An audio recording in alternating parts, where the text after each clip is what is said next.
Hello good morning everyone. बच्चों, आज हम लोग रट्टू तोता पढ़ने जा रहे हैं। उससे पहले उस पाठ से संबंधित कुछ हिंदी अर्थ समझ लेते हैं। जैसे प्राचीन काल का अर्थ होता है बीता हुआ समय। अदालत का अर्थ होता है न्यायालय। विश्वास का अर्थ होता है भरोसा। क्रोध का अर्थ होता है गुस्सा। और प्राय का अर्थ होता है अक्सर। सिद्ध का अर्थ होता है साबित। और तलाश का अर्थ होता है खोज। तो चलिए इस पाठ को पढ़ते हैं और समझते हैं। कुछ पक्षी मनुष्य के बराबर होने के लिए उनकी विशेषताओं की नकल किया करते हैं। उसी संबंधित इस पाठ में बताया गया है। तो चलिए रट्टू तोता पाठ का हमारा यह है। रट्टू तोता, इस पाठ को हम लोग पढ़ते हैं और इसको समझते हैं।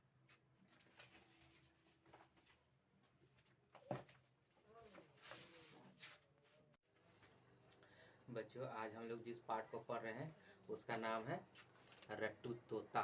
ठीक है, यह पाठ 10 से है।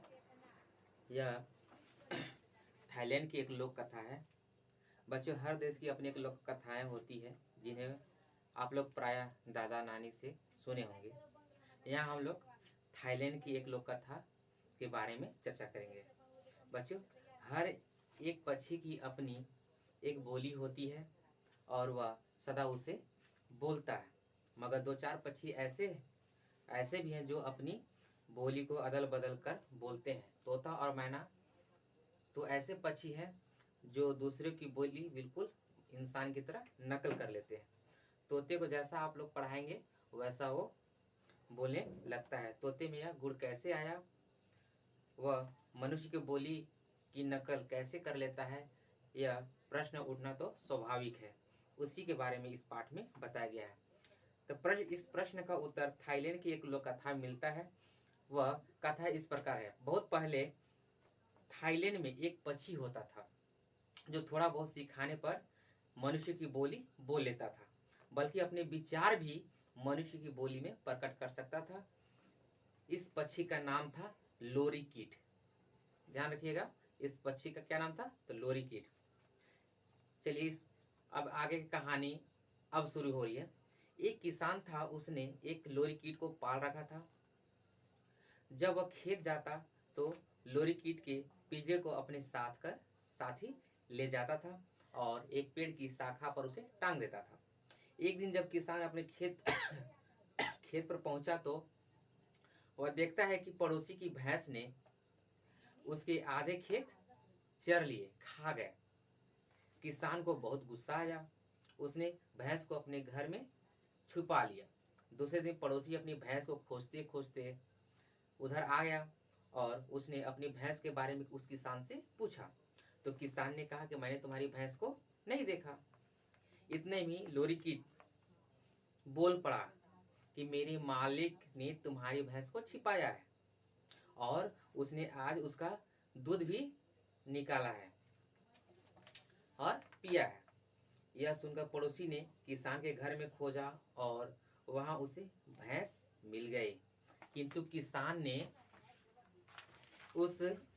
ने इस बात को अस्वीकार मतलब नहीं माना।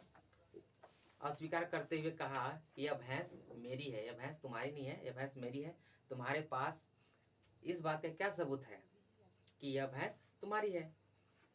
पड़ोसी की समझ में आया कि वह क्या करे। उसने अदालत में मुकदमा दायर कर दिया। पड़ोसी ने सोचा कि लोरीकीट पक्षी को ही गवाह के रूप में पेश कर दूंगा। इधर किसान को अब डर सता रहा था। वो सोचने लगा कि अगर लोरीकीट ने गवाही दी तो मैं बिल्कुल फंस जाऊंगा और मुझे सजा हो जाएगी। क्यों ना किसी तरह लोरीकीट को ही झूठा सिद्ध कर दूं। अब उस लोरीकीट को झूठा सिद्ध करने के लिए अब देखिए क्या उपाय करता है। उसने एक युक्ति सोची, एक उपाय सोची और किसान ने लोरीकीट को एक पिंजरे से निकाल कर एक घड़े में बंद कर दिया। घड़े के मुंह पर कपड़ा बांध दिया। घड़े में अब घड़े के मुंह पे कपड़ा बांधेंगे तो अंदर क्या हो जाएगा? अंधेरा हो जाएगा। अब तो घड़े के अंदर अंधेरा हो गया। बाहर चांदनी रात थी मगर घड़े में लोरी कीट को लगा कि रात अंधेरी है। फिर उस किसान ने घड़े पर धीरे धीरे थाप मारना आरंभ किया।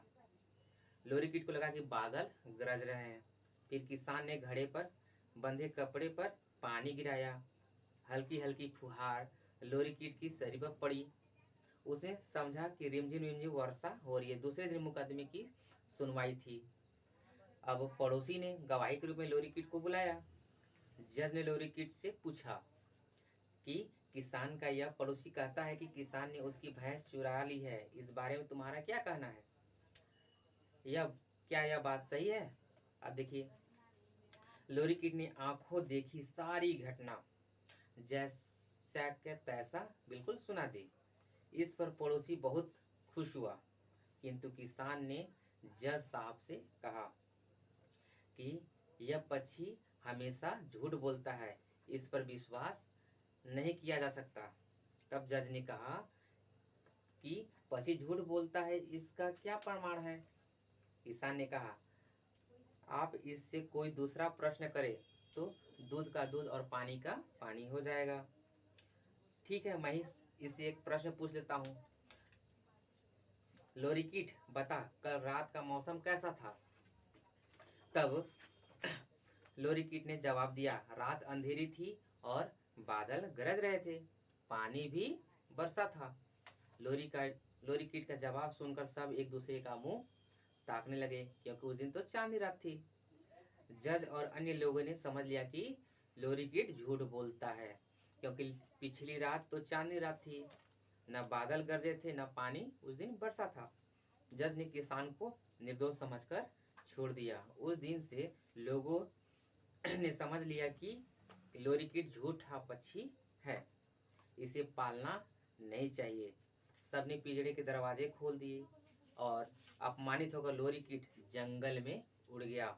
एक क्वेश्चन आप लोग को पूछा जाएगा, अब पीछे दिया हुआ है, आप लोग ध्यान से सुनेंगे।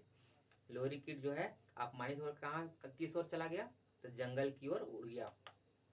अपमान का दुख कम नहीं होता, इस दुख से दुखी होकर वह मारा मारा फिरता रहा।